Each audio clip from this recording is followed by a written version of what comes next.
After the final endurance race of the season, Sam Hammarstedt took his 7th checkered flag, and Jesper Eriksson continued the great run of form that he's been having to solidify himself in 2nd place in the championship. While Sam Hammarstedt seems to have it all wrapped up, the battle for 2nd is going to be hot and heavy here at Watkins Glen, right in the backyard of Tony. Yeah, absolutely. I live about 45 minutes from this place, and I love it whenever there's something going on at the Glen because it's a party in the Finger Lakes whenever there's racing at the Glen. Yep, and it's going to look to be a good one here with... Fortunately, I can't show you the standings, but Sam Hammarstedt has a 141-point lead over Jesper Eriksson, and then there's 37 points back to Gustav Jonsson. I think at this point, Oscar Fredriksson in 4th is probably just about out the picture. He's 95 behind the 3rd place driver. Yeah, unfortunately, a little too far back. But we are still looking to have a spicy battle for 2nd place between the two Force Esports cars. So maybe it's not going to be too hot and heavy, but admittedly it would take Gustav Jonsson to have a much better result here than Jesper Eriksson. Okay, they are both Jason, you know as well as I do that the only real rule amongst most of these teams is try not to kill each other.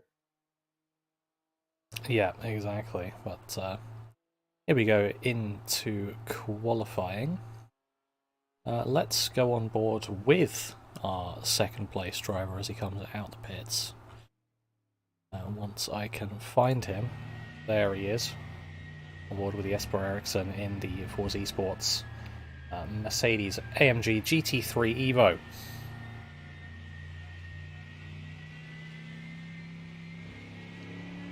We can see that he's got low oil pressure. Yeah, it's a digital dash thing. Yeah. It's one thing I hate about the digital dashes, whereas with the analog gauges and some of the old series that we have, you can actually see what the temperatures are running in case somebody did damage their car. You know, you can see what the temperature of the water, the temperature of the oil pressure, water.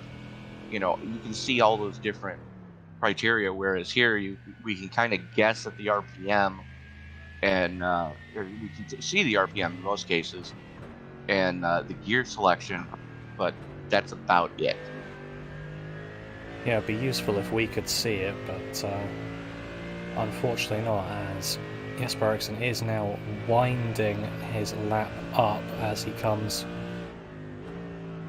through Sector 3 and now onto the main straight here. Have to get very close to that outside wall to be able to maximise your exit onto the straight. Coming into turn 1, brake as late as you dare, about 125. Try and use as much of the curb as possible to keep the speed up. Now into the S's. Easy flat in these cars. Coming through turn 1 though, you've got to be real careful because that outside curve, if you try to straddle it like he was starting to, it can end very poorly very quickly. It'll be like trying to do a rail on a skate. Yeah, your mic cut out a bit there, but it can indeed just derail your lap as we went through the bus stop.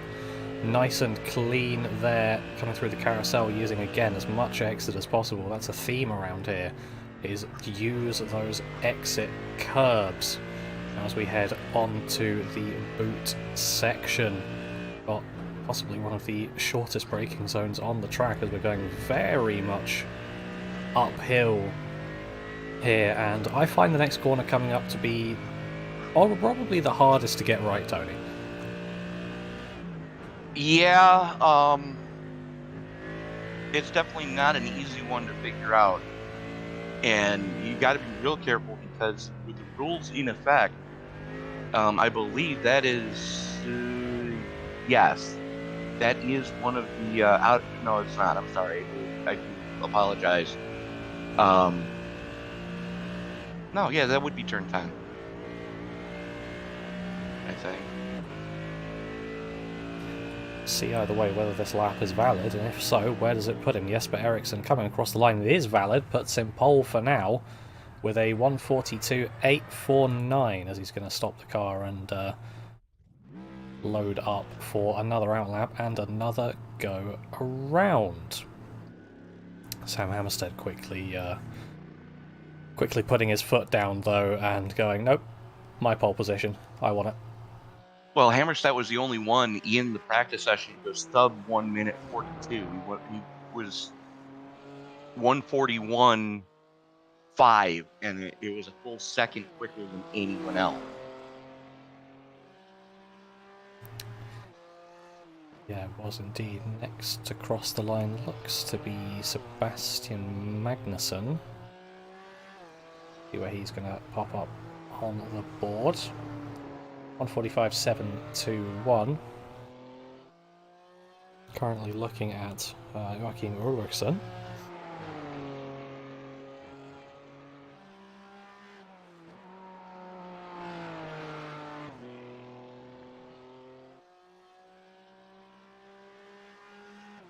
That superior BMW with a good head of steam. 7th quick. Yeah, puts him up there with a 44.1.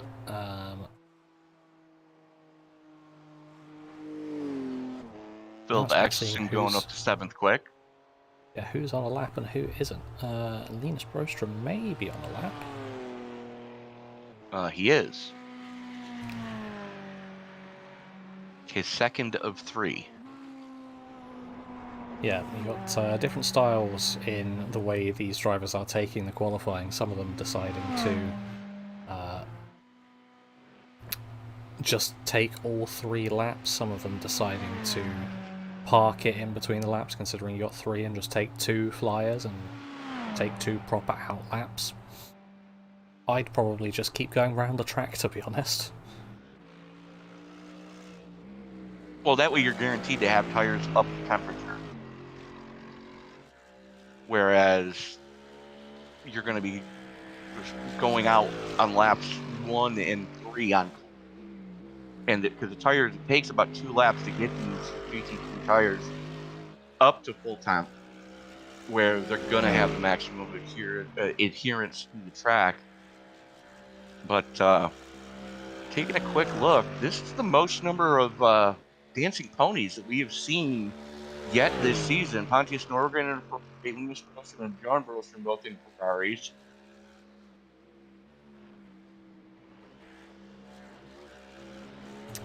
So yeah, it is, but unfortunately it looks like that's not going to stop the Mercedes dominance here. Unfortunately, no. Merc top 5, then you've got a couple of BMWs splitting another 2 Mercs. BMW to round out the top 10, and then, well, near enough every other car.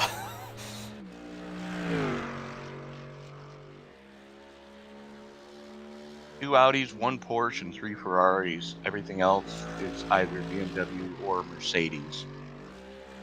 Yeah, guess which car is favoured? That lap from Sam Hammarstedt. I'm not sure whether that was legal or not.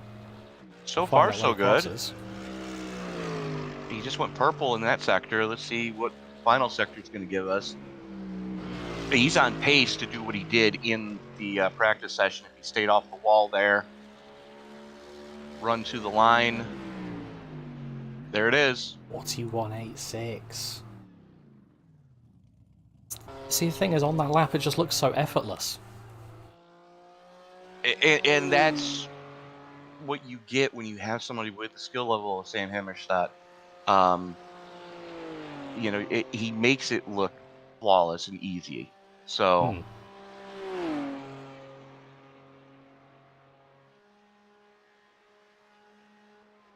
That's a weird thing when it looks like they're going for a Sunday drive. They're actually going quickest.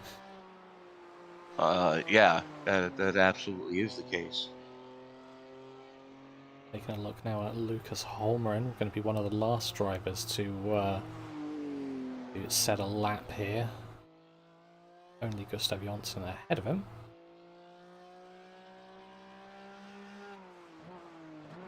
All the other drivers deciding that is their qualifying session over.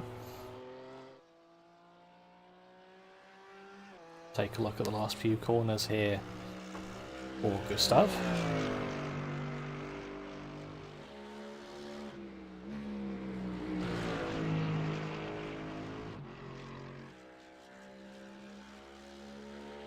Good head of steam, although he did negate the first two sectors. Yeah, he's going to solidify his second place there with a 42.3. Nicely done. There, but now gets a bit more of a gap up. See what Holmgren can do. He can hit the wall. Negates the lap. Yeah. Ouch. You don't really want to be doing that, to be honest. Hitting the wall is not the best way of going about it, but yeah, no, that's definitely just gonna not advantageous. Here we are. That's going to be the end of qualifying. Just need to wait for the session to tick over. There it goes. As it now does. And then we go the grid for today's race. First race of 2 at the Season 5 finale of the Svenska eRacingligan. Sam Hammarstedt. What's new? Sitting on pole position with Gustav Jonsson alongside him. Row number 2 is going to see Jesper Eriksson and Oscar Fredriksson with Jocke Höör and Lucas Holmgren 5th and 6th. Håkan Hurt and Daniel Holmer 7th and 8th. 9th place going to Philip Axelsson, and the top 10 rounded out by Robert Eriksson. Tony. Joachim Ulriksson and Jonas Skoglund going to roll it off from row number 6. Row 7 is going to see Bjorn Broström and Jocke Frisk.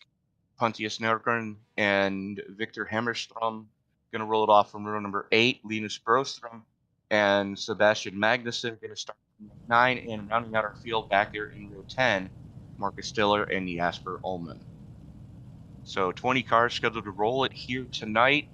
60% fuel fill is all these guys are allowed. So sprint race should be no problem. We shouldn't really need to see a pit stop in the sprint race with that much fuel on board. But the feature where they invert the top 20, we're definitely going to be seeing a pit stop there for fuel. I cannot remember exactly what the invert's going to be. Top 20. Top 20 would be everyone. Yeah, pretty much. So yeah, finish first, start last, finish last, start first. As they are doing a complete pace lap around here behind that Chevy Silverado pace truck, the official pace truck of iRacing. And lights are already out, so we are going green next time by. Yeah, as expected.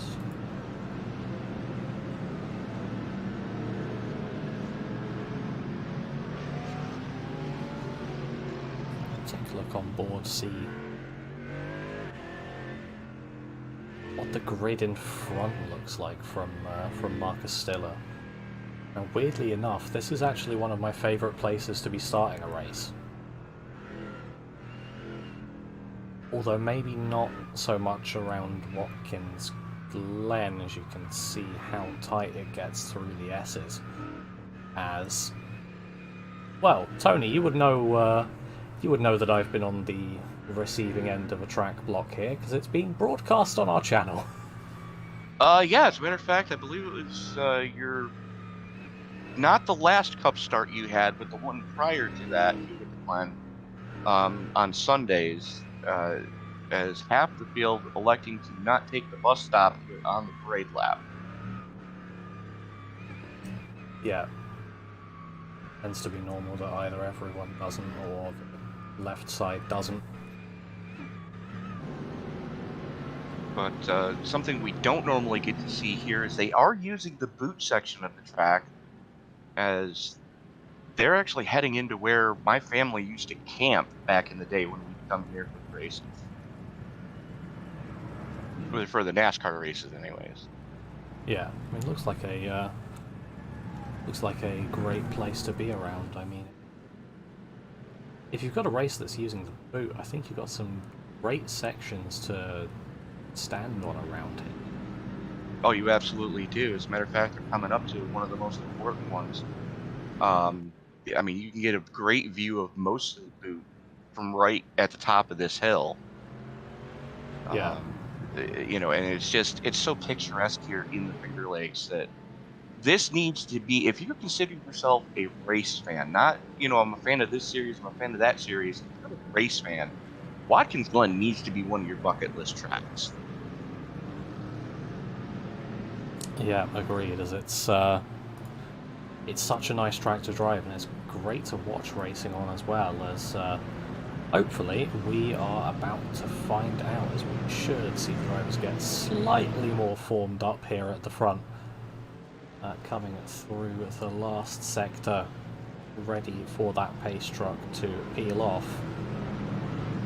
Absolutely, as the field works its way into the penultimate corner and coincidentally into the final corner, pace truck picks up a little bit of speed. You don't think it's time to wipe the visor and adjust the 5-point harness. Grandma, grab a Salen's hot dog because it's time to get it on at the Glen. Race fans, it's show time.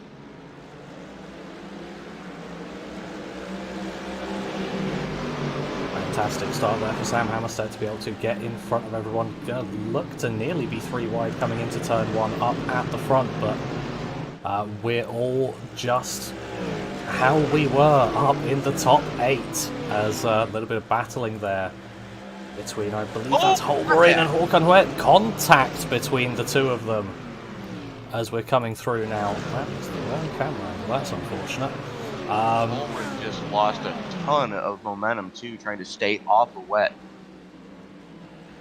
Or sorry, Yoka Ware. Oh, and he's going to lose a lot more now, being well, that car was definitely damaged with the way that it reacted on that bump. Just about kept it out the wall, so good save from him there. I mean, yeah, absolutely. It's so easy to get it wrong going through there that the other place is really easy to get it wrong is when you crest the hill on the sole of the boot. The car gets so unbelievably light that if you're not pointed in an absolute straight direction, you're going around very quickly. Yeah. As you can not see, in a good way. Sam Hammarstedt already has pulled a second on this field, and get another second gap, you have to go all the way back to Lucas Holmgren, who had that incident not only in the S's but also at the bus stop. So you can see just how well he's done there. As a few people hitting that final wall there, as we've got a very nicely placed camera there. Yeah. Oh yeah. No, it's a great view. To be able to see exactly how close they are to possibly kissing that wall.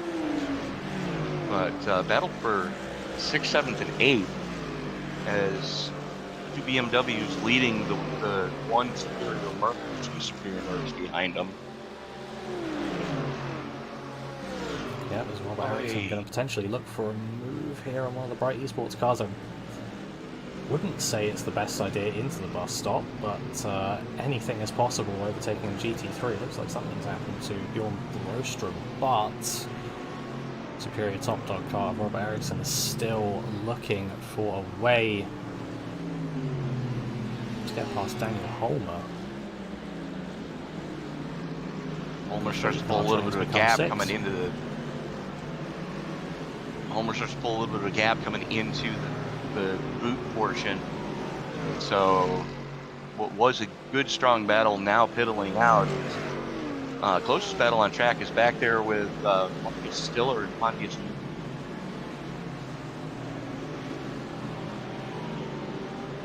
And then Rostrom on Rostrom. Yeah, exactly. Son overtaking father, Linus overtaking Björn, as both Ferraris, well, 2 of the 3 Ferraris actually doing battle, and battle is done. Now Marcus Stiller is going to be looking to potentially get past Bjorn Borgström here as well. Looks like Bjorn maybe taking the final corner a bit slower than Marcus Stiller was anticipating, but able to get through. Lucas Holmgren looking for his way past as well. Now coming back up towards this 7th place battle, Daniel Holmer is having to defend for his life versus two team superior cars. Robert Eriksson now on his left hand side coming towards the bus stop. I'd hazard a guess to say that's where you'd want to be, and they sort that out with Eriksson ahead of Holmer. Axelsson having to stay behind for now, but Daniel Holmer and Robert Eriksson still going at it through the carousel, getting and what very we just close saw there. What we just saw coming up through the S's, that was the pure grunt of that Mercedes power plant. That's something we've seen all season long. Uphills and coming out of a tighter corner, the low end torque of that Mercedes really digs well. Yeah, and we're going to see it again as we come up the hill out of a tighter corner, as Holmer defending the inside. Number 35 Mercedes going to look for a bit of a switchback line, maybe so, but Daniel Holmer able to park the bus a bit here, and a corner that he can't really overtake too well at, so fair enough, but look at that train behind him. Oh yeah, no, that is definitely an angry pack of wolves behind Daniel Holmer right now. And something happened to Bjorn Borgström. It did. Let's take a look at that one.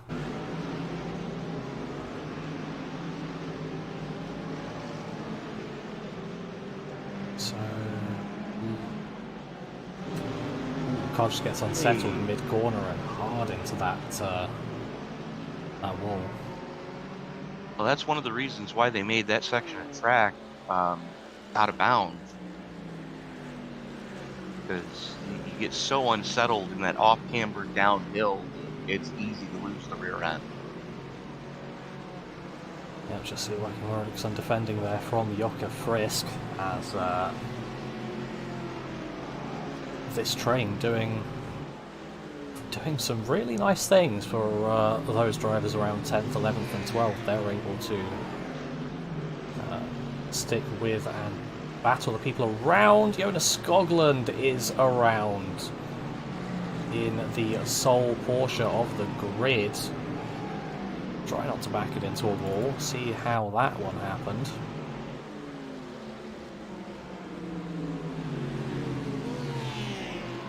So just appears to take too much speed through. That's a Porsche moment. Just overcooked it. Yeah. Mid-engine Porsche doing mid-engine Porsche things. Yeah. When you've got a pendulum at the back, that's pretty much what's going to happen. Stiller just had problems. We'll take a look at that one as well then. Oh.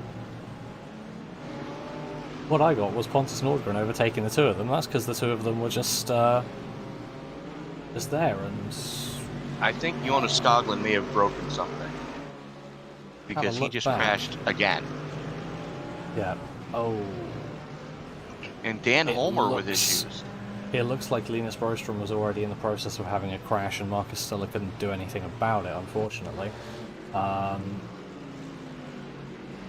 We'll stave away from the replays just for now, as we've got battling coming into the bus stop. Ulrichsen able to keep ahead of Frisk for now, but not the best of runs through the bus stop.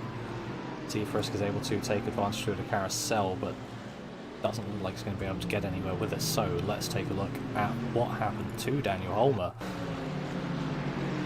He's just in front of this train. It looks like we're coming into the last corner. That's not a good sign. Ow! Okay. Yeah. Yeah, that would explain why he's missing the front end of his car. It would also explain why he's sat in the pits. Yeah. As that's one of the problems here. If you get loose, get loose as Jorka Frisk now able to make an overtake on Ulriksson. Actually, a bit easier than he maybe expected to go by, as Ulriksson just went quite wide. Again, part of that has to do with that low end front in that Mercedes. Yes, BMW is also a V8 engine, but it's a higher revving V8, so it doesn't make its power till late in the power band. Battle for fourth. Correct, you are, as Fredriksson and Ware are side by side now. I was going to say they're nose to tail. They are now side by side coming into the bus stop. We're looking to go the long and then short way around. That is about the right way to do it. I prefer the line where you stay on the left coming into the bus stop, because then you get the quicker way around and you're just sort of able to shuffle the other driver out towards the end. Well, it used to be up until just a few years ago, you could almost take that bus stop flat in some reason. But they reconfigured it and made it a little bit of a deeper left, right, left. Or, sorry, right, left, left, right. So you actually do have to slow down now, but yeah, you're absolutely where Yoko Ware was is definitely where you want to be going into that section. Yeah, I'm pretty sure in cars with a lot more downforce, read F1 cars, such as the W12 that we have on the service, I'm pretty sure you can take that flag, you take the correct line. Pretty much, yeah. But, you know, you bring up a good point, Jason. There's so much Formula One history here in the village of Watkins Glen. They started as an actual road race. It used to be a street race back in the early days. And then they built the track, and this was the season finale for a few years. As a matter of fact, Niki Lauda clinched 2 of his championships here at the Glen. Yeah, well, I bet they were great racing. They probably would be pretty decent if F1 came back, so I think there would be a solid amount of changes that would need to be made, and maybe that would require the track losing some of its character, unfortunately. It absolutely would. You know, especially with the way that this truck is structured, I don't think that we'd be able to have all this beautiful Armco siding on the side of the tracks. Yeah, no, I think the FIA would especially have a problem giving the track grade 1 in the S's, as we see Lucas Holmgren trying to go the long way around Sebastian Magnussen. A lovely sweeping move around the outside. I would expect the inside to trump out every time there, but apparently I'm wrong. Well, that corner is banked, so you can make some time up on the outside there if you take it. Yeah. As are quite a lot of the corners, but like what you're saying, grade 1 track in the Aspen. Yeah, I think they'd have an issue with the barrier placement in the S's, as if anyone was to get that wrong in an F1 car, that's quite a big crash. It'd be Malaysia.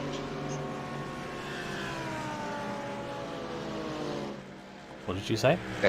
Yeah, I said it would be like Malaysia 2 years ago.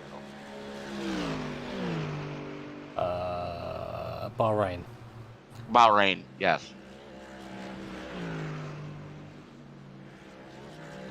But yeah, exactly. And funny enough, we don't want a repeat of car on fire and man in car. Absolutely not, because there has been enough carnage coming up from the S's in the past years of Formula One, so... Yeah, so maybe seeing F1 back here is a bit of a pipe dream, but hey, we're sim racers, we can dream and we can make things happen.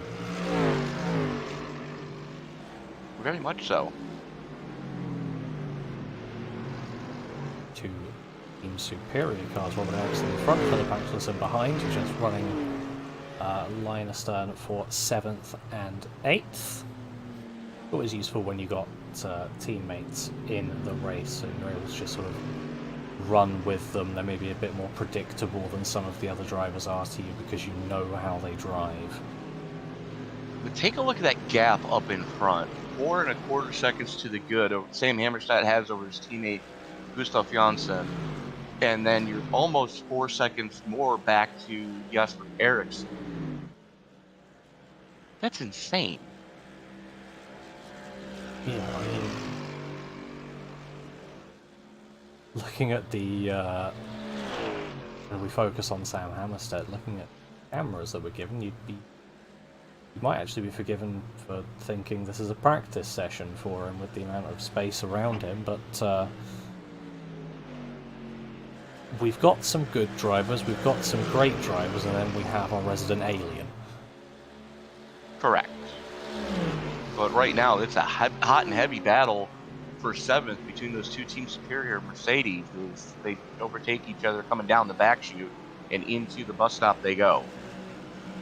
And all of that to do has let Jakob Frisk reel them in. Exactly, Philip Axelsson taking the position there off his teammate, but now potentially at risk is Robert Eriksson from Jakob Frisk, but we'll see how that has to go. And back to Sam Hammarstedt being an alien for a minute, because if I remember rightly, Tony, we were told that not only has Sam Hammarstedt pretty much wrapped up this championship, he has also wrapped up the Swedish Virtual Championship powered by Porsche just over a week ago. So he is an official Swedish champion of sim racing. Pretty much twice over at this point, I think. And that's impressive for anybody, too. I mean, we know some very talented drivers. As a matter of fact, we've gotten to talk to some very talented drivers. But the fact that somebody has not only dominated the league, but gone and participated actively in an official series, and come home with the championship there over all sorts of iRacers, because most of them are open servers, that's impressive. Yeah.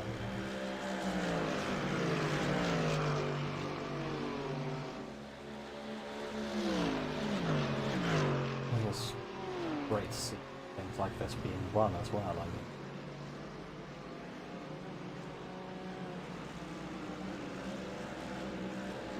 I don't know what I mean.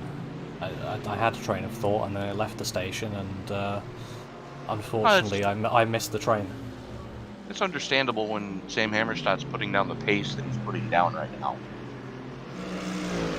You remember only 2 laps ago I said it was 4.25 seconds? Yeah, it's now over 5.5. Yeah. That is some pace. So, but the question now remains, with the entire field getting an invert after this race is over, is Hammarstedt going to be able to feel his way through this field to be able to podium for the first time in both of the sprint races? Well, we'll see, because that's tended to be his downfall, actually, is in the feature races after have a reverse grid. He's not had the best of luck getting through traffic, maybe getting caught up in other people's dumpster fires more closely. Yeah, exactly. But, two Ferraris getting pretty close to each other as Pontus Nordgren going to let Linus Broström by, but not in the most optimal fashion, I'd say. Well, he at least gave Broström a shot going into one. You know, gave him a chance to get to turn one with some pace. Yeah, maybe.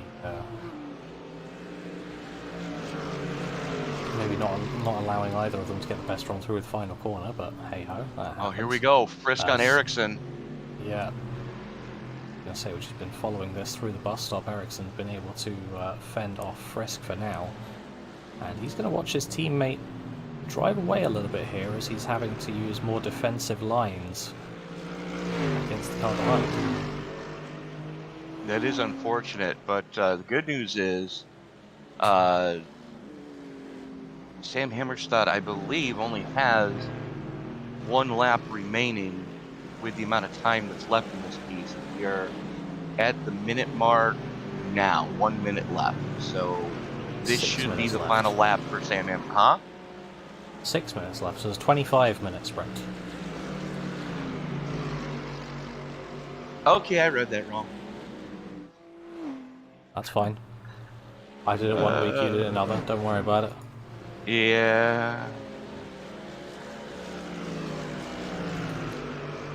As this is currently still the closest battle on track. Eriksson and Frisk. Frisk gets a better run through 1, but the defensive line that Eriksson takes coming up through the S's, Frisk can't really do anything with him, and he kills all that momentum that he's gained as they go, well, here we go, drag race down the backstretch. Yeah, it's really difficult to know what to do with your momentum up the S's, but we may actually be going side by side here through that might be a slowdown. Yep, it is. Not quite able to, as was that Frisk cutting the corner a little bit there. Frisk cut the opening corner of the bus stop, and they gave him a slowdown penalty. He had to let Eriksson back by. Yeah, I don't think he was quite in a position to make the move stick anyway, but he's going to have to wait even longer now as might start getting close for time for him to be able to get this 8th position.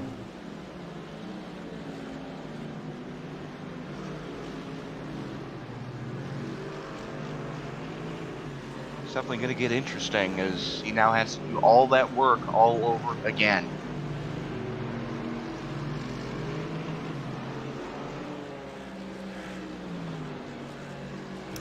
Indeed he does. Lucas Holmgren was all sorts of sideways coming back out of the boot, and how he saved that I have no idea. Skillful driving. There you go. Is what we'll put that down to. It's definitely at a level above my own.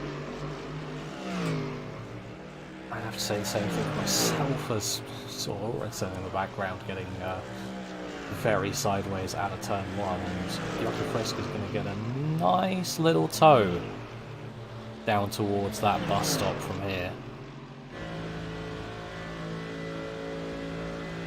He should be able to make the move stick coming through the horseshoe that leads into the boot.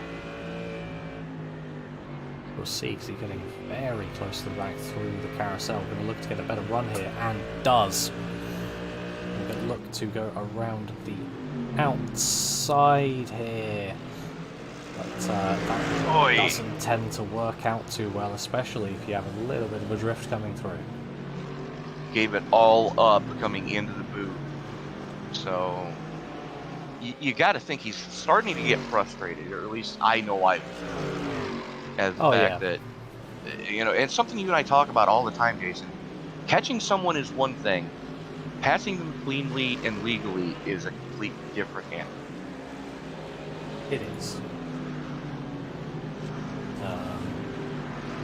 And it's, well, much different story making a legal overtake than a clean overtake in oval sometimes, but right.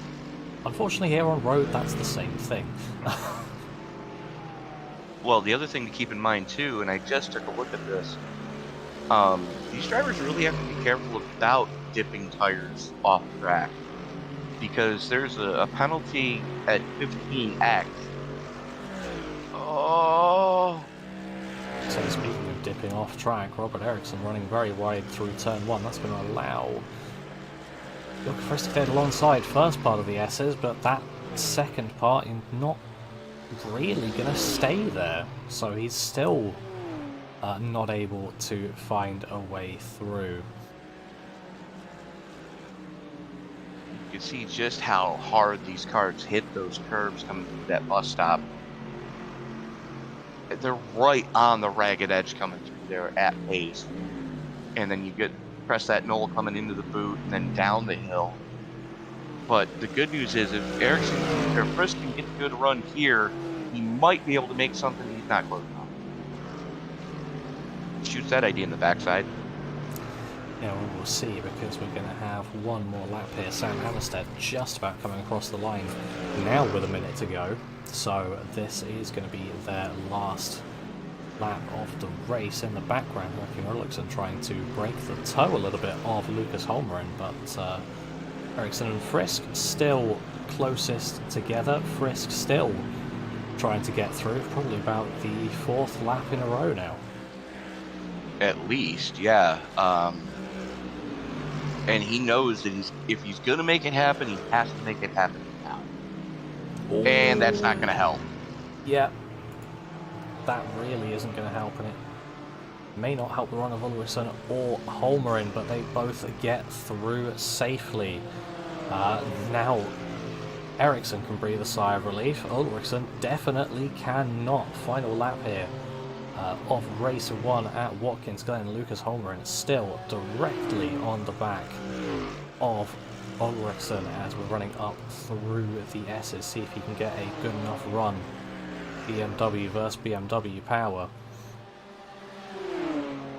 Up towards the bus stop chicane. Holmgren taking the left-hand side. Gonna have to give it up before the entry. And you got to think that was all Aero doing, because the damage on the front end, Holmgren's BMW, that's how Ulrichsen was able to hold him off. Now he's going to make another attack coming into... Wow! That almost ended poorly. Coming into the boot. Holmgren sent it, Ulrichsen defended. Sam Hammarstedt does cross the line for his 8th win of the season. And if it wasn't guaranteed before, that championship is guaranteed now. As Jonsson second and Eriksson third. Ulrichsen very wide there, coming through the heel and back onto the layout used for the NASCAR Cup Series, and Holmgren falling foul of the lack of grip that's out there and just getting loose, not able to get close enough to Ulrichsen to get past. No mistakes made in the final corner, and it's going to stay like that for 9th and 10th, with Joachim Frisk making up a decent amount of time on the way back. He did claw quite a bit back, but too little too late, actually, to make anything happen here at the end of this piece.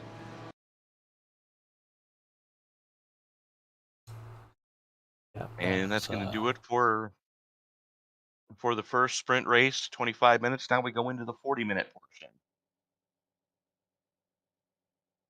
Yeah, let's get the final results for that heat race up.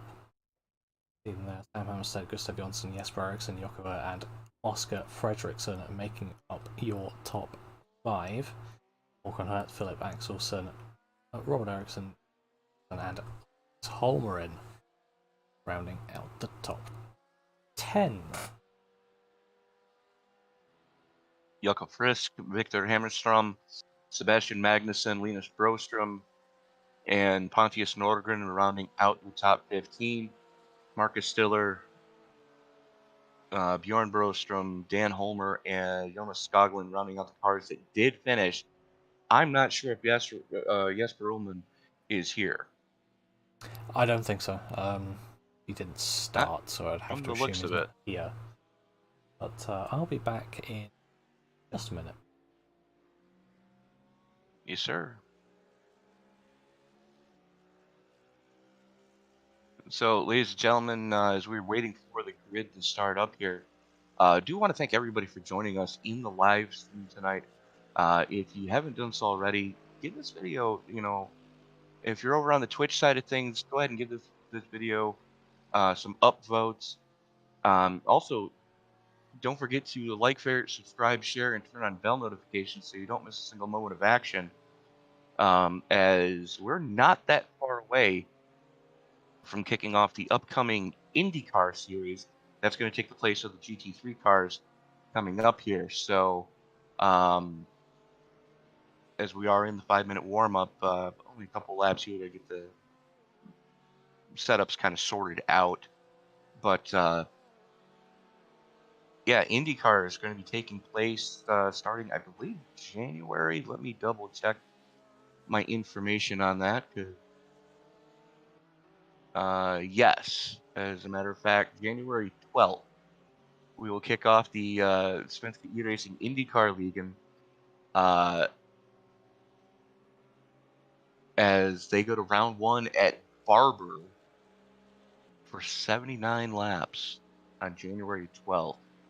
That'll be the select IndyCar opener. Round 2 is going to see the Milwaukee Mile, Silverstone for round 3, the Pocono Tricky Triangle for round number 4. The Red Bull Ring makes up round number 5.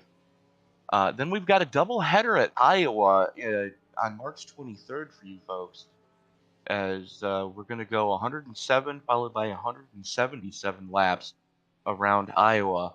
And then round 8, we go to Rudskogen on the Grand Prix circuit, Indianapolis Oval on April 20th, the Indianapolis Road Course for a double header there, 125 and 200 laps around the road course at Indy, and then Road America for the season finale for 54 laps. So you're not going to want to miss a single moment of action.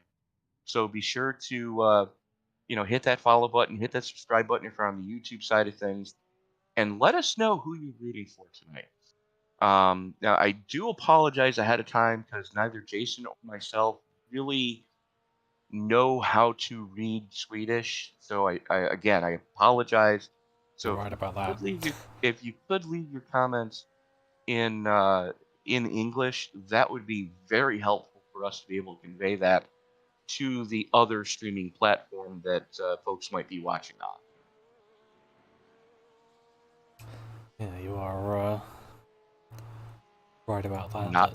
Not incorrect. I cannot speak Swedish, and I've had a look at pronunciation guides, and I am fascinated at some of the sounds that just become other things. Yes. If you look into it, it's a really interesting language. Oh, it absolutely is. And the fact that there's a lot of languages around the world that when you look at them and go, well, how do you pronounce that? Are you sure? Yeah, I've grown up talking this all my life. Okay, because that doesn't look anything like what you just said to me.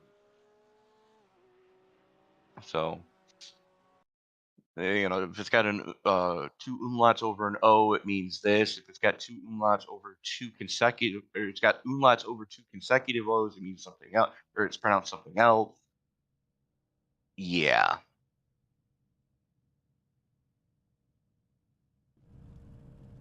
But I just like the consonant clusters that can become a completely different sound depending on which vowels after them. Yes. You are correct, sir. Everyone watching knows for a fact that's sent us a few times, but either way, we were starting to catch on towards the end of this season.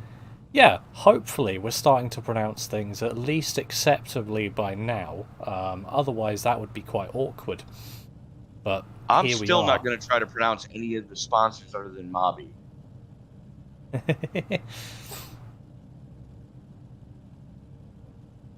Not AMRT? Well, that's the easy one. Yeah, man. Virtual Grand Prix. And okay, so if I'm hearing everyone correctly, it's pronounced capital, but it's pronounced Klipotek. Or am I say wrong? Again, sorry? I'm probably wrong. Say again, sorry, your mic cut out. Everybody seems to be pronouncing it Kapelberg. And it looks like it's spelled Klipotek. I think that's a different thing. I think that's a For's. Hyperbilar. Okay, I got it. I got you. No, I'm still. That's another thing. Those are three different things. Feel free to poke fun at me. Yeah, I get confused easy. Got Marby Herbilar. Right. Then Virtual Grand Prix, that's the one that's up. Can do that one as we are Area rolling, but we're still trying to pronounce your language, unfortunately, and that's a cone. Don't hit the innocent cones. Yeah, but imagine the poor guy that's got to run back out on the track and reset that cone. I know. That's fine. He's got enough time. We're still under the pace track. But how many times? You know what I wish have was an seen option? What? It would be a really nice option if we could just keep turning right at the carousel on pace lap. Yeah, no, that would make things a ton. Or abbreviate the pace lap like they do some of the other tracks, such as Circuit of the Americas. Well, it's an option when you set up the session. You can either have a full pace lap or you can have it as a short one. It makes a lot of sense to have it as a short one at Kota, considering that track is so long. Right. And no one will ever be doing a full outlap of the Nürburgring Nordschleife or Le Mans, because they're not available for good reason. A true story. But coming up out of the boot here, as Jonas Skoglund going to lead us back to green here in his Porsche as they did invert the field. So there's the question we were asking earlier. Bit of a gap in that right-hand side lane, so hopefully get that sorted out. Bjorn Broström electing to pit start this as he'll work his way into the penultimate corner. Yeah, as the pace truck is going to build up a little bit more speed. Pull right into that pit lane. And Jonas Skoglund is going to be able to take control of the field here and accelerate away for the green flag. He's got a good jump, as has Daniel Holman. Marcus Stiller and Pontus Nordgren are going to be battling here into turn one. That Ferrari is on the outside lane, 3 wide. My computer's chugging a little bit because of it. There's a crash in the back. Someone's well off. There's a lot of people well off now. It's Gustav Jonsson into a wall. Philip Axelsson was involved. Robert Eriksson involved. But back up towards the front we go just after the S's. Linus Broström now being overtaken by Sebastian Magnusson round that outside. And looks like Broström just about kept that one. Not sure about Hammarstedt versus Jocke Frisk. Hammarstedt having to give that one up for now, but big crash at the start with quite a few Forza Esports cars. Still battles going on here though, as Sam Hammerstedt getting past Jocke. You want to see a Code Brown moment personified? Oh, go watch that first turn melee from Sam Hammerstedt's onboard camera. We're able to get a go from his helmet to green.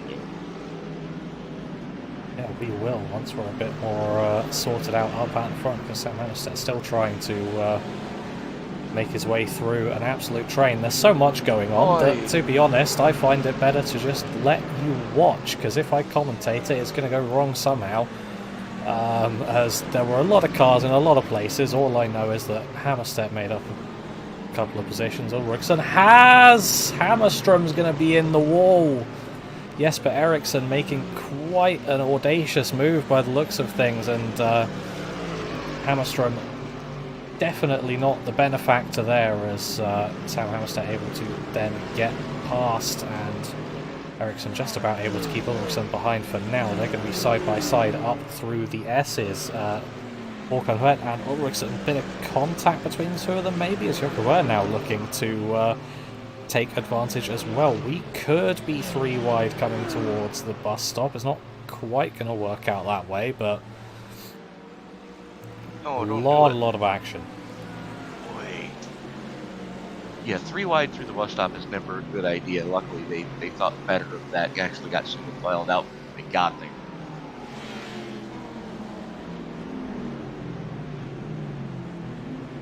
Yucca Ware working on Håkan Hwet right now as little Mercedes on BMW action going on in.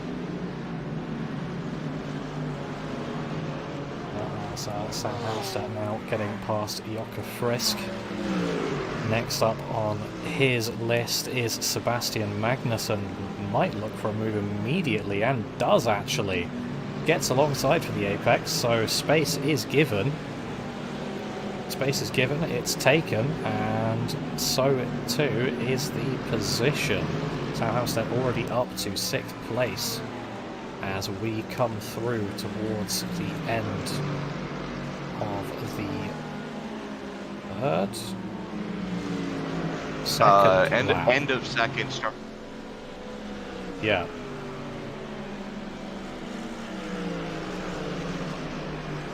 Thank you, Timing Tower. That's very useful. Timing scoring just threw up. Yeah, it still is. We'll see what it's doing.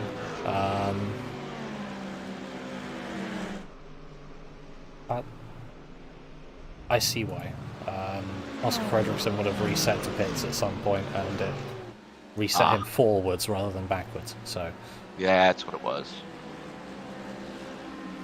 And pulling everyone past. But Sam Hammarstedt now following Pontus Nordgren through the bus stop. Not going to follow him for much longer as he takes the position going through the carousel. So he is going to have that top 5 now. Jesper Eriksson moving his way past Sebastian Magnusson. Trying not to waste any time there, just so that he can maybe stick with his teammate for a little bit longer, as he's probably going to be making a move here on Pontus Nordgren into the heel as well. Absolutely, as Eriksson on a charge, going to dive it down just like his teammate did a couple laps earlier. Nordgren giving plenty of room as both those Force Esports cars go wide, coming out of the last portion of the boot section. Everybody got it pointed in the right direction here.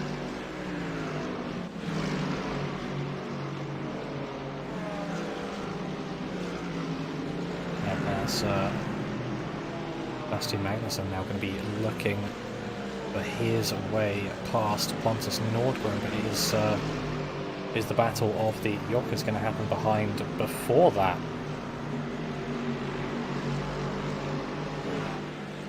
Is Frisk getting by Jocke Ware?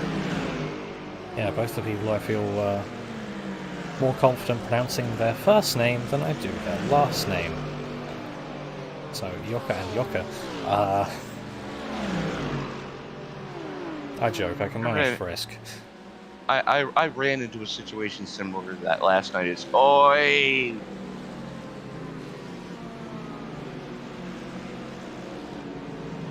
That could have gotten very ugly coming through the bus stop.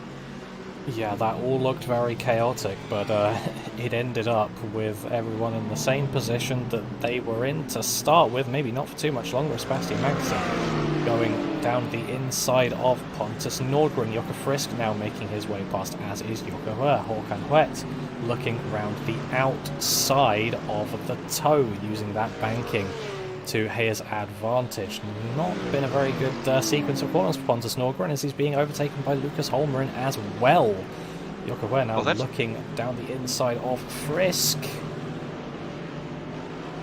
Loose. Håkon looking to take advantage of this. And that's the problem with that boot section is once you give up a spot or get pushed out of your spot, if there's anyone close to you, you're going to lose so much momentum that you pretty much just sit duck at that point. Yeah, it's definitely a section that's about keeping the momentum up, and if you're offline for one corner, it can go very wrong very quickly if you're passing the left, right and centre. Hopefully not centre, but you never know. Battle for second. Absolutely, Sam Hammarstedt already caught up to the back of Marcus Stiller here for second, and we're only 7.5 minutes in out of the 40-minute feature race. See which way he decides to go. Drafting. Looks like he is going to go to the inside initially, and Marcus Stiller recognising that maybe not his battle, letting it go, but now he's got Linus Broström and Jesper Eriksson right behind him. Oh, Linus Broström having a spin there. Overcooked it. See the downside of a mid-engined car, and he is going to drop down, unfortunately.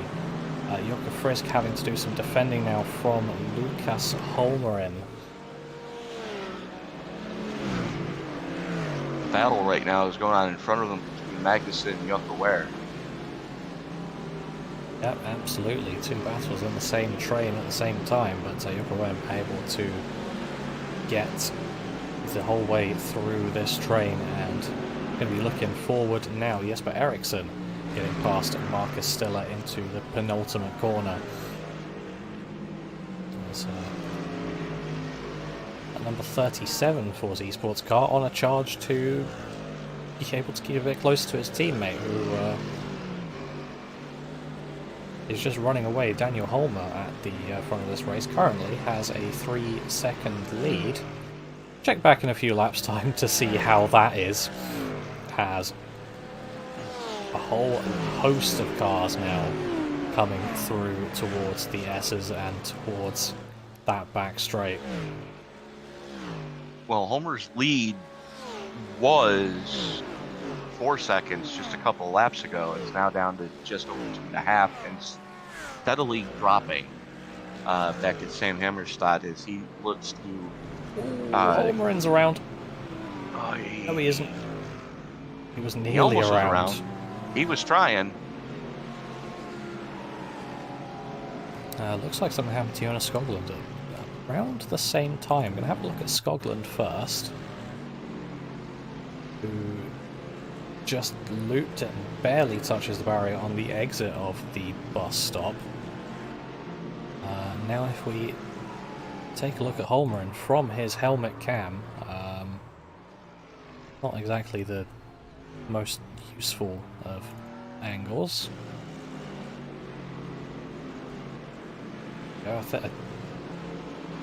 Looked to be just his own doing, unfortunately, but we come back to a big battle here for 9th place. Joachim Ulrichsen in front, Linus Broström in the middle, and Gustav Jonsson behind. They're all running very close to each other. Jonsson looking to make up a few more positions after I think he got involved in that first lap incident. Jocke Frisk going pretty slowly and giving up those positions. He got popped with a slowdown. I see.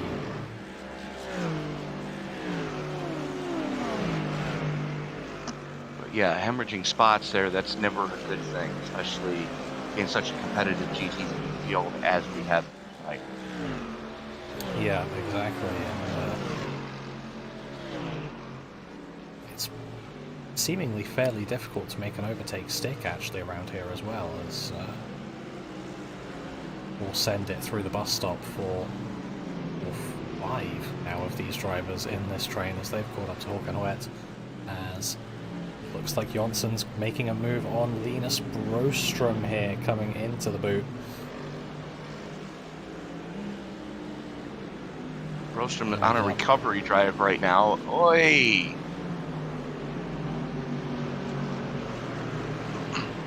I'm assuming that noise meant, look, Jonsson's making a move down the inside. Yeah, it was sketchy. I almost choked on my water as I was taking a sip when it happened. Luckily, I was able to get my mic turned off. That's Jonsson making another move on another member of this train, but not able to get it stuck immediately as Håkan Wirt's able to defend that for now, but down the inside of the final corner, that's going to be a difficult one to defend. Maybe a bit of switchback, but the line just not there for him. Jonsson goes defensive, 3 wide into turn 1. Sorry to cut you off, Tony, but wow. That's okay. Håkan Wirt ran the outside. It took my breath away too. But yeah, no, it, you know, and the way that Jonsson made that move stick was he abused the track limits on the penalty. Is heavy blocking down the backstretch from a lot of this. That's a hornet's nest right now, Jason, and I don't want to be there when the stick finally hits the nest. Yeah, and I think maybe Linus Broström's going to have to serve a slowdown here, as he did cut part of the bus stops. Gustav Jonsson able to now definitively get past Håkan Wirt. As said a few laps ago, I remember that Sam Hammarstedt had a 3-second gap to Daniel Holmer in front of him. That's now a 3/10 gap. Yep. Quickly becoming our closest battle on track. Is Hammarstedt probably going to be content here. Gustav Jonsson in passing Sebastian Magnusson. Did tap him a little bit, maybe tapped him wide, so I don't think the superior driver is going to be too happy. He's not going to be too happy with himself after losing traction as well, and planting it into the inside wall at the third to last corner, and just taking himself back to pit lane. So he's right now we are watching this one. He is, but right now we are, at least I am, we're watching Sam Hammerstedt things. Yep, exactly. Looking to be down the inside at the bus stop. Makes it look simple. Okay, bye. Yeah, I think Daniel Holmer's just deciding, yeah, now's the time, that's fine. Just try and hold on to him and use some of his lines to try and keep second place and move away from Jesper Eriksson. Second place would do some nice things for Daniel Holmer's points total, sitting in 6th currently, with a 49 point gap up to Jukka Wirt, so might not be able to catch, but at least try. You can only hope, as the battle for 4th, hot and heavy, as Marcus Stewart trying to hold off Jukka Wirt.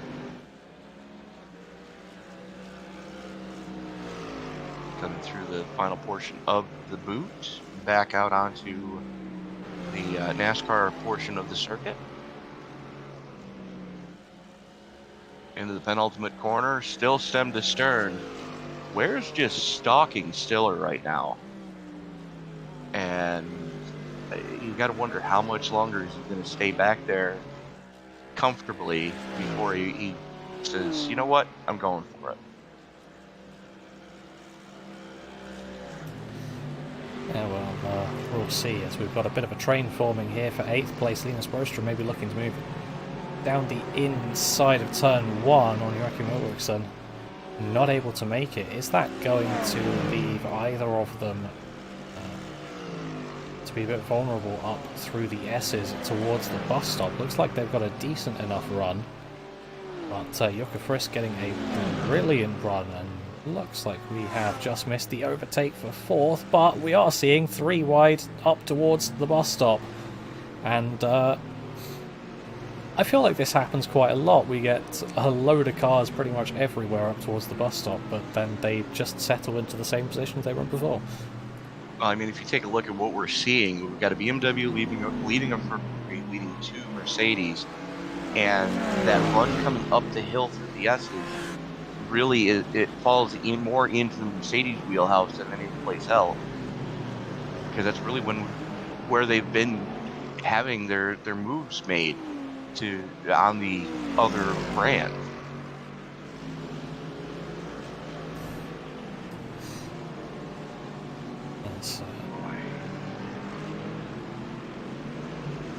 See this train very much inseparable as Linus Broström trying to make a move, coming back onto the main part of the circuit on Joachim Ulriksson down the inside of the corner, where famously there's basically zero grip on the exit, but that didn't stop him from trying, and some great counter attack, I guess, from Joachim Ulriksson to get himself back up in front. Robert Eriksson now trying to make a move on Jocke Frisk into turn 1. Not quite getting that one off either, as contact between the 2 of the guys at the front of this train here, Ulriksson and Broström, coming through the S's. That's going to affect their run coming through. Broström being kept tight to the inside as more contact happening here. Ulriksson's going to be sent into the wall. As that's carnage behind. Going to have to take another look at that. That's luckily we've got a helicopter up to take a look. It's still going on. Pontus Nordgren's still not able to get that recovered. Well, I can see why. That's... Be surprised if it wasn't a meatball.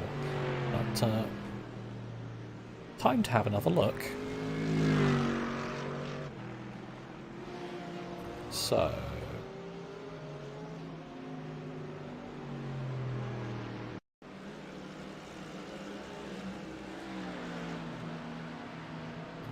following Ulriksson, just gets sent out there by Jocke Frisk. We'll come back to it again. So from Frisk, sends it down the inside of the bus stop, not quite working. He unfortunately comes right back onto the track, directly into the path of 3 other cars, and then that's not what you expect a track blockage, but it near enough is one, and all 3 of those drivers having to try and recover it, and then, well, some of them failing as they see that their car is massively damaged. Philip Axelsson crabbing his way into the pits. We were expecting a pit stop in this race, but that's not really how you'd want to do it. No, Victor Hammerstrom had Bluetooth suspension at the end of that. Look, ma, no hands.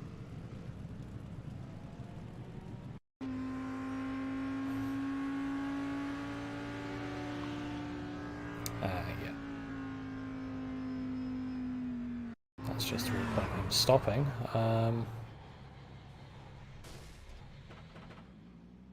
Yeah, that was quite the impact in the rear. Take a look at Philip Axelsson's view of all of that. He sat right up behind... Yikes. He sat right up behind Pontus Nordgren and wasn't able to see it until he hit it. Unfortunately, that's kind of the way it happens here in road racing. But then again, it happens in oval track too, as you've seen time and time again. Especially at places like Talladega and Daytona, where you're bump drafting and something pops off in front of the guy that you're pushing and you don't see it. Yeah. It's just one of those unfortunate things in racing, but hey, they happen. Here we are. Battle for 5th position. Gustav Jonsson trying to get his way past Marcus Stiller now. Jonsson's car not completely healthy, but he does make his way through at the bus stop. A little bit squirrely for Stiller there, and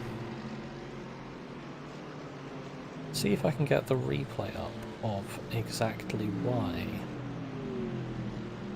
his car isn't the most healthy. As well, you're looking for that. Sam Hammarstedt already out to 4.5 seconds to the good over Daniel Homer, as Homer's 2.25 seconds, almost now 2.5, and he's starting to pull on Jesper Eriksson coming out of the boot. But we're getting into that section of track where that big bad Merc of Eriksson is going to start to reel him back in. Did you find it? that was Robert Eriksson getting spun at turn 1. Then he passes the wreck. So we see lap 1, 4 of 4's esports cars all together, and just looks like a couple of them make contact, and then they both collect Philip Axelsson.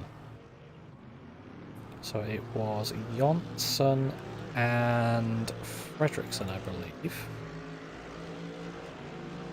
If I can come back to that bit of replay, yeah. Jonsson and Fredriksson make contact. That sends Fredriksson. It's a bit of a netcode hit, actually, with Philip Axelsson. And that is what we saw there. And I know that you recommended the view on board from Sam Hammarstedt for that one? For the lap 1 incident, yeah. Cool, well, have a look we will, as just going on board just before the green flag in Sam Hammarstedt's cockpit cam.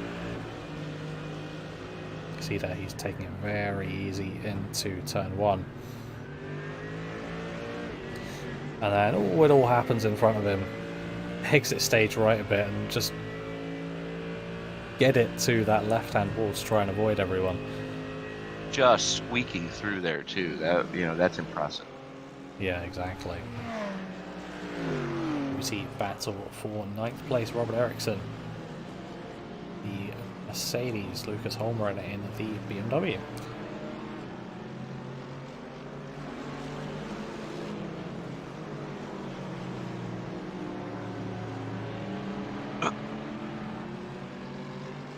As battle's still hot and heavy back there in 9th. Matter of fact, 8th, 9th, and 10th, separated by only a couple of car lengths between those three.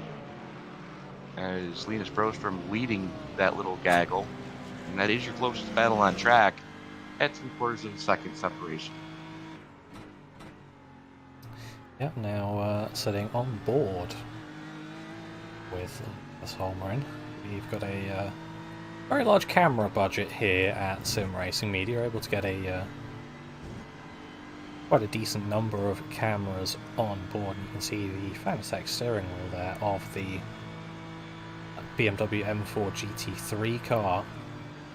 Well, it's those cheap Chinese knockoff GoPros that we're able to get. Yes.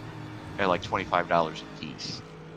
Yeah, and I believe the Fanatec steering wheel in the real version of the BMW M4 GT3, the first wheel.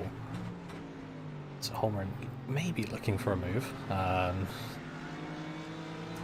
But I believe that wheel, actually the first wheel that's transferable between the real life car and the sim. It is. Use that on a Fanatec rig. You don't want to use the one designed for a sim on the real car. That's not going to work. Something's going to snap in that. But if you want to use the one designed for a real car on the sim, go ahead, so long as you've got the 10 grand to spend on it. Yeah, it's a little out of my price range. A little bit out of mine too, as we're seeing the first scheduled pit stops of this feature race. 26 minutes in. Hammarstedt, Jesper Eriksson and Gustav Jonsson all coming in, as Lucas Holmgren will as well. So we can see, is his pit entry good? It is. We don't even get to see whether he's got the pit limiter on the dash. Well, isn't that just kicking the knackers? I'd love to be able to see a bit more info as a spectator, but I guess that's to stop people spying on you if you're in an endurance race or something. I don't know. I'm just glad they finally fixed the tire glitch this car had. Which? The one where you could dip 2 tires in the grass to cool them back down. Oh, that was just an iRacing thing in general. Right. Well, it's a really funny way that they patched it. The grass is now hotter. Sure, why not? I mean, if it works, I guess, but... Yeah, but it was originally, like, massively exploited during the spots before. Yeah, exactly, and you really couldn't be... You couldn't be competitive if you didn't have it during the Spa 24, but luckily that's been stopped now. So we see there who's made a pit stop and who hasn't. Majority of the grid actually has made a pit stop so far in this race. Only ones not in the pits and not having made a pit stop are all coming in now. Doing it now. There you go then. I was going to say who they are, but now they are no one. As Sam Hammarstedt comes through back into the lead, but iRacing may not be so good at fixing the glitches in a way that we all appreciate, but they are getting a lot better at giving us free content, Tony. I saw the latest release, and I gotta say I'm very happy with some of the things that I'm seeing. Yeah, I'm getting a Toyota GR86, which is going to be looking free really content. good, and yeah, exactly, free, giving us a... I'm pretty sure it's a step between MX-5 and TCR, roughly. Right. Which is going to be great fun to drive. I'm going to be driving that car. We're getting an update to Virginia International Raceway, and it's coming out as free content. Correct. So if you bought it within the last 90 days... It's going to be able to join the rest of the official WeatherTech tracks. Yeah. That's also meaning if you bought it within the last 90 days, you get a refund on that, and if you before 90 days ago, but under a year ago, you get a $5 iRacing credit thing. I don't have it, so I will. Yeah, so it's a nice enough deal for me. Yeah, but I mean, you got guys like me that bought it as a tech track, and yeah, that's no longer any good. Yeah, oh well, but I think there was something else I was missing, but while I try and find that, we can have a look at this battle for they're also making Wild Horse Pass popular free content, so it can be used as the Pro Light or Pro 2 Light truck series in the rookies. Yeah.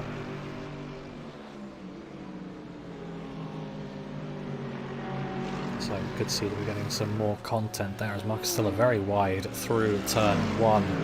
So Linus Broström going to have an opportunity to send it up as inside through the S's. That's what happens sometimes. There's a bit of miscommunication between the two drivers, and unfortunately collecting Robert Eriksson in all of that as well. And, well, that's going to be big damage on all three. You can see the massive damage to Linus Broström's steering. And there's going to be some to Marcus Still, as that car is undrivable. Respect the meatball, my friend. There we go.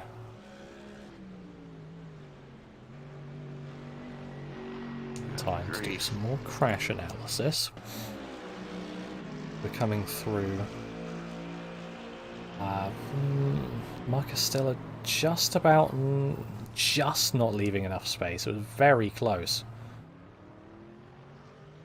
But Jesper Eriksson was there, and he had to have a little bit more space. Unfortunately, for Robert Eriksson, there was absolutely nowhere he could go out of that. Probably was the least damaged out of the three, but least damage is still crabbing and sat in the pits for quite a while, and, well, I think that still says quite a lot here, as we've got, what, 1, 2, 3, 4, 5, 6 cars in the pits just sat there for damage. Correct. And then there's another 2 that have decided to park it entirely. They're not going to be able to fix all of their damage. Someone else is coming into the pits now as well. Lucas Holmgren. But remember we were talking about that gap for Sam Hammerstedt before pit stops? It was about 5 seconds. Now it's now up over 10 seconds, folks. Yeah.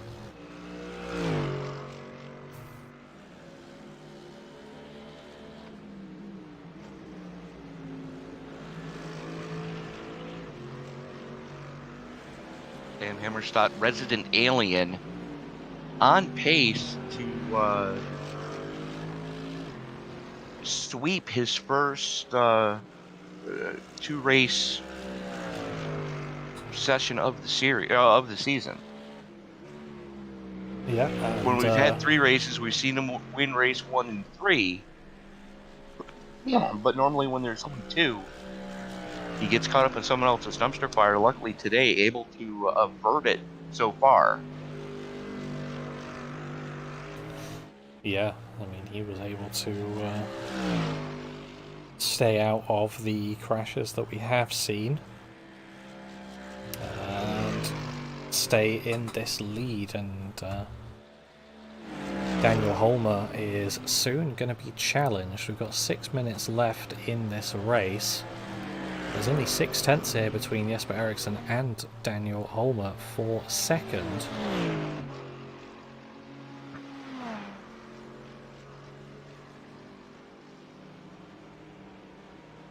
And Holmer was about 3/4 of a second quicker, Eriksson was 3/4 of a second faster than Holmer the last time by. Let's see what this lap's going to give us.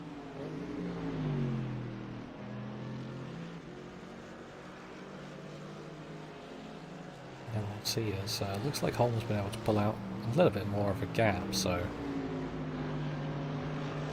maybe Eriksson quicker in one section, Holmer quicker in another, but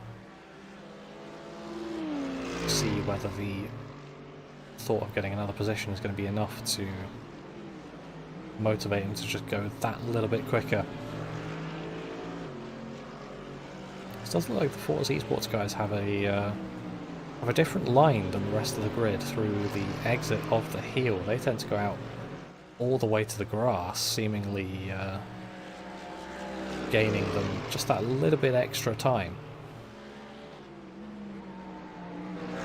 Yeah, I mean, you got to look at where the out of bounds areas are here tonight. So turn 1 and turn 10, which turn 10 is that off camber cresting coming out of the boot. You've got to really tiptoe through there. And I'm wrong. That's not where that is. That is the penultimate corner. We're calling 10 for some odd reason on a 12 turn track.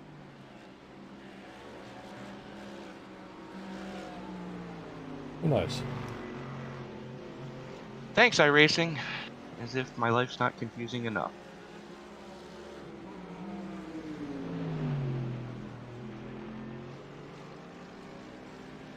Yeah, that's the so it's turn 1 and the penultimate 2 turns that before the ends of the curbing area, you cannot put more than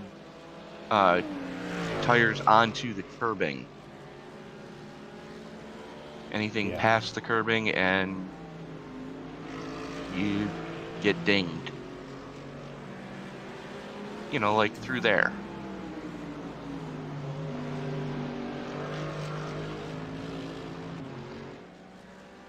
I'm just looking more into the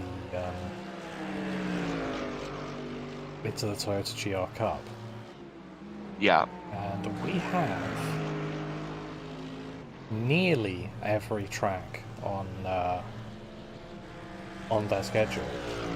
There is one that we're missing, however. What's that? Nashville Music City Grand Prix. That is the new road course that they're going to be giving us for the Christmas holiday. There you go, then. That's this year's Christmas gift. I say, is there another thing coming in? Then that answers my question. As they're going to be running there as well, so we will have the full calendar of tracks there. I bet there's going to be a few leagues running that as well, and well, whatever tracks they happen to be on, I'm definitely running that car, and it's going to be great fun to race. It does look like it's going to be a lot of fun. You know, it made its debut not that long ago in April. You know, and the fact that they're giving us that.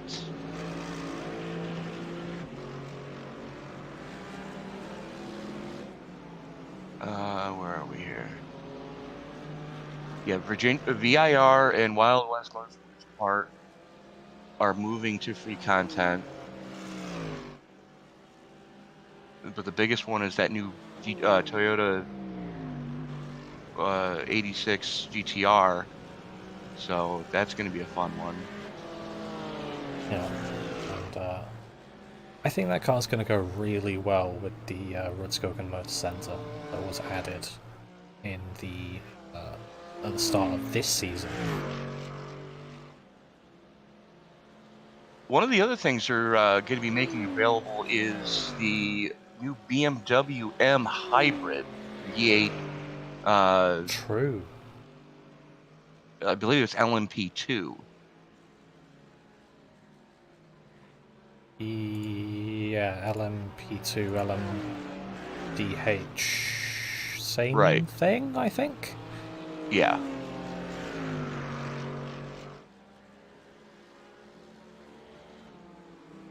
So that's, you know, that's a fun one there. Yeah, and then obviously with that's going to be on new damage model, which means that these cars that we're seeing right here are going to be ported onto that as well, because they'll have to be, because they'll be in the same races. Correct. And I have I thought I saw somewhere, and I cannot find it now, where iRacing said they are going to try to fix the BOP here in the GT3. Sounds good to me.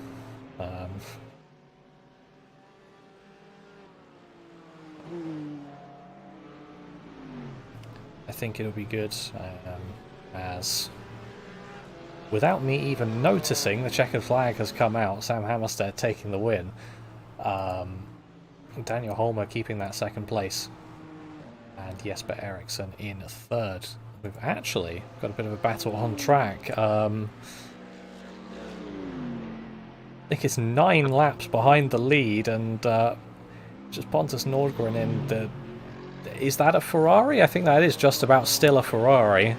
Trying to hold on to 15th. Just about does. They were side by side across the line with an okay-ish looking Mercedes, and then that Ferrari's seen better days. Yeah, that's a pavement modified. Yeah, if you took a GT3 and you took away the downforce, you get that. pretty much. But that's going to do it. Just have to wait for the timer to run down as we've got drivers who are still sat in the pit lane.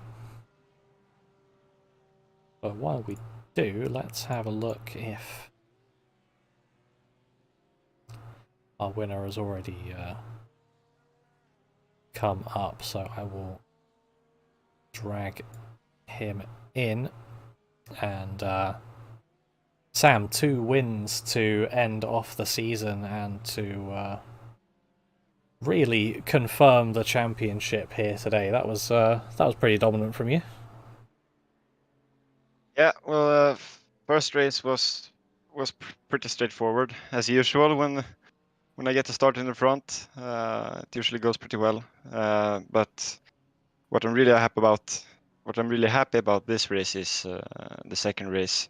I started from the back. My track record when the inverted grid happens is not very good, but today it worked out. Even though I had nothing to lose whatsoever. Yeah, it's definitely not without incidents happening around you. It's just this time they were just about far enough that you were luckily able to avoid them. And as far as I know, this isn't the only championship you've won in the last 2 weeks. No, the 2 weeks ago I won the Swedish championship in the Porsche Cup. Congratulations to you for that. I mean, if you've conquered that, you've conquered this. What's next? Well, at the end of January we have Daytona 24 Hours, and also the touring car Swedish championship is on its way right now. So there's another Swedish championship in the front-wheel drive cars, and then I'm aiming for Pesk next year. Yeah, that'll be would be great to see you up there. But are you planning on taking part in the IndyCar series next time around, next season? Yes, of course. That's gonna be very fun. Some different kind of cars from the GT3s with the Formula style cars. A lot more downforce, more horsepower, more everything. And push to pass. And push to pass.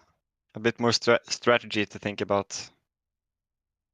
Yeah, we'll be looking forward to seeing you back on the channel then. And before we do let you go and celebrate the 2 wins and the overall win, is there anyone you'd like to thank? Yes, of course. These results in all the series I've driven this year would not have been possible without my team, Force Esports, and my teammates, and our sponsors, Kappa Bar and Mabe Hyrbilar, and of course my parents for making this possible. Yeah, well, congratulations to you and to the team as well, because it's been pretty dominant for you guys all up at the front. Yeah, it's been a very good season for us. Yeah, and we look forward to speaking to you in the next season. See you then. See you then. And that was Sam Hammarstedt. Tony, I believe that you have second place Daniel Holmer with you now. Daniel Holmer, one of the first BMWs this season to break up a Mercedes sweep of the podium. Congratulations on doing so. Talk us through how difficult it was out there tonight. The first race was not good.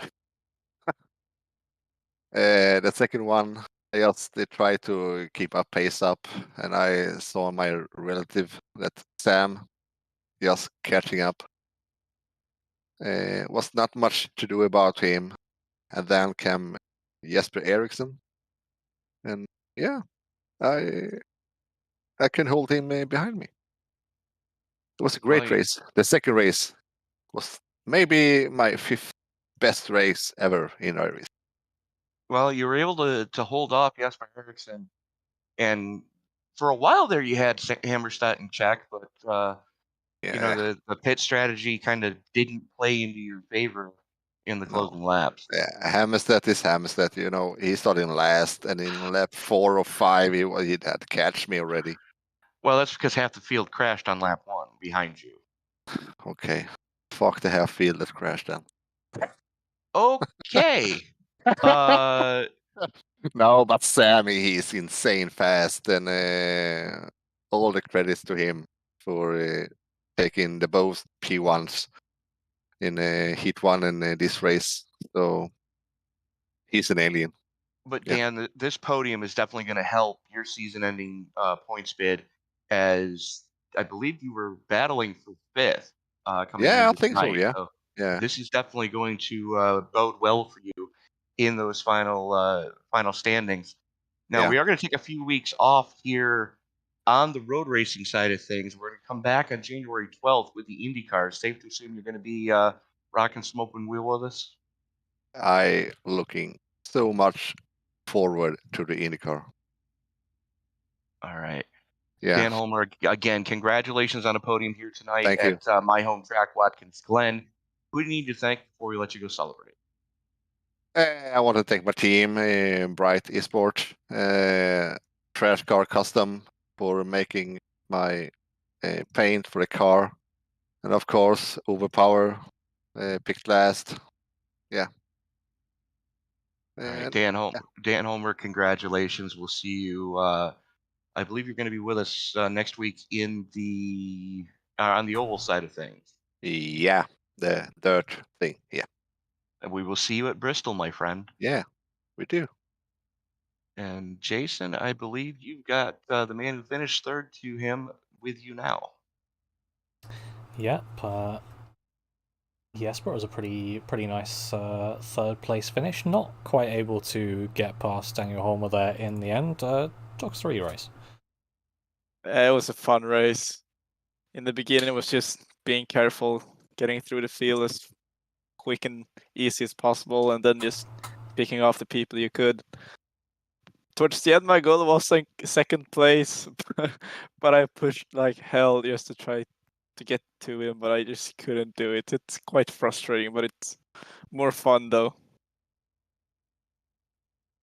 Yeah, and that result is likely going to solidify you as the driver in second place. Cannot quite remember how race 1 went. Just going to remind myself. Third. Okay, yeah. Third and third would seemingly be good enough, as Gustav could only get into 5th in this race, so I believe that's second place in the championship for you as well. Woo! Yay! That's good. That feels good to finish up with a good position in the overall championship and taking home second place again. I think from last season. Yeah. Yeah, and looking forward into the future, IndyCar starting up in January. Are you going to be there with us for that? Oh, of course, without a doubt. I am so excited for the IndyCars. It's going to be so much fun to do open wheels again. I've been so much looking forward to doing open wheelers. I just never had been able to do it, but now it's finally the chance, and I'm so excited. Well, that's the response that I think we've received from literally everyone we've asked. So I think it's fair to say the drivers are excited as well as we are. But before we let you go and celebrate your third place and then second in the championship, is there anyone you'd like to thank? I would of course like to thank the whole team: Sam, Oscar, Gustav, Lucas, Linus, Björn, just about everyone in the whole team for doing such an amazing job this season and driving as they have done. And of course, congrats to Sam on taking the championship. He deserves it, without a doubt. Yeah, and well, there you go. That I think that just about rounds us out. Congratulations. Thank you very much. So there we have it, Well, Tony. Absolutely. Season finale in the books. We'll be back next week with the next gen cars, the current Cup cars on the dirt at Bristol. I am so looking forward to that one, Jason. That's going to be an interesting race. I mean, on the Yeah, at least it's less on the oval side of things. We get less of knowing who's likely to win outright immediately, but on the dirt, I feel like it's going to be less so. We've got no experience, no knowledge of how any of these drivers are going to be driving on dirt. We could have normal results completely flipped on their head. and conversely, we could have some guys that do drive a lot of dirt oval that come in for that race next week, and it just eat everybody's lunch. Well, we'll see. Either way, I think it's going to be a fun race. I mean, probably going to be a few accidents to be had, but that's fine. We can deal with those. That's dirt racing. Exactly. At least it's not like some of the short tracks in the real world where caution laps don't count. Because I can speak from experience, the timing and scoring system that we use here on Sim Racing Media does not like caution laps not counting. Oh well. We'll deal with whatever issues we may get to when we get there, but we can look forward to that. But here are the results of the final race of GT3 side of things. Sam Hammarstedt, Daniel Holman, and Jesper Eriksson have interviewed 1, 2, and 3. Jocke managing to hold on for a 4th position against Gustav Jonsson, who finishes 5th. Håkon Huet in 6th, and Jonas Skoglund in 7th. Rounding out your lead lap with Björn Broström, Lucas Holmgren, and Oscar Fredriksson 8th, 9th, and 10th, Tony. Joachim Ulrichsen coming home in 11th, Marcus Stiller, Robert Eriksson, Bjorn Broström, and Pontius Nordgren rounding out your top 15. Philip Axelsson, Victor Hammerstrom, Jocke Frisk, Sebastian Magnussen rounding out those who did start tonight. Jesper Ullmann only getting show-up points in 20th. So that is going to about do it for us tonight from Watkins Glen. Thank you so much for making this part of your afternoon, evening, no matter where you are. Be sure to join us later this evening as the Fired Up Esports League goes to their next round at North Wilkesboro. That's going to be a 7:15 start in that one. And Sim Racers Edge round number 12 from Sebring at 8:10. For Mr. Jason Sawford, this is Joint Your Passer. Remind you, ladies and gentlemen, that until we meet again and as you walk down the road of life this week, whatever you do, don't play in traffic. Good night, everybody. Good night.